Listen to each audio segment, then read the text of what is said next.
Hello everyone, I am Fozzie or Cam, and this is my review of The Unbearable Weight of Massive Talent, a film starring Nicolas Cage about Nick Cage.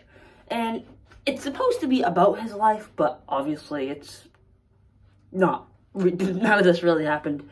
It's all fiction, but it touched on some things that happened. They referenced some of his own movies. It's really self-aware in that way, and I really like this film.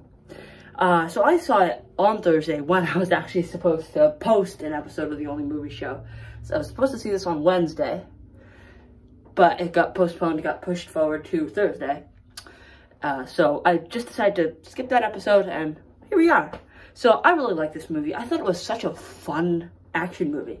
And it really surprised me too, because I thought this was going to be, you know, some kind of a funny movie about Nicolas Cage. I was wrong. I was not expecting Pedro Pascal to be so good in this movie. I mean, wow, he was amazing in this movie.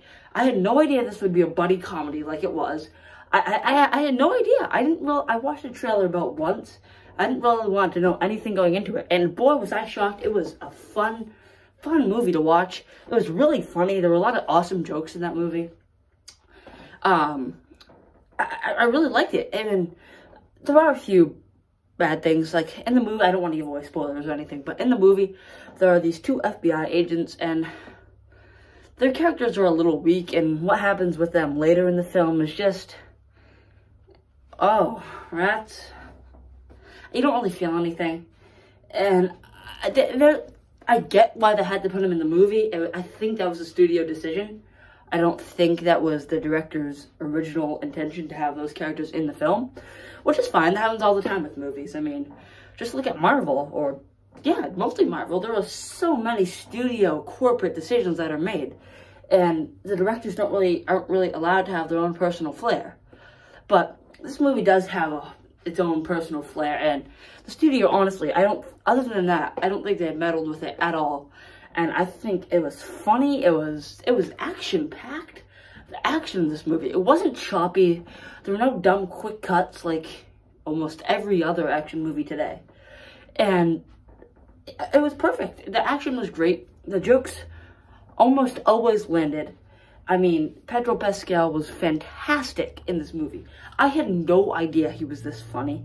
Like, he played a crazy character in Wonder Woman 1984. I think it's 1984, where he plays a crazy guy who's, yeah, funny. But this one, he plays an insane human being who's also hilarious, and he's a Nicolas Cage mega fan. And I heard he is in real life too, which that just brings a whole new layer to his character. And of course, Nicolas Cage was good, and I don't even want to say that he wasn't as good as Pedro Pascal. I'd say they were about equal, because Nicolas Cage was awesome. He was hilarious in this movie. He has like this own little vision of himself sometimes, where he's like talking to himself, and it's like this cooler version of himself, like a leather jacket, blonde hair. And then you have regular Nick Cage, and they argue with each other sometimes, and other things. It's really funny. I mean, Nicolas Cage and Pedro Pascal have some great chemistry together that I was not expecting. And I mean, let me tell you, it was a great surprise. I had no clue this movie would be so good, and it was a great surprise. And yeah, I would definitely recommend checking out this movie. It's a fun action movie, and honestly, Hollywood does not make enough of these fun, light-hearted action movies.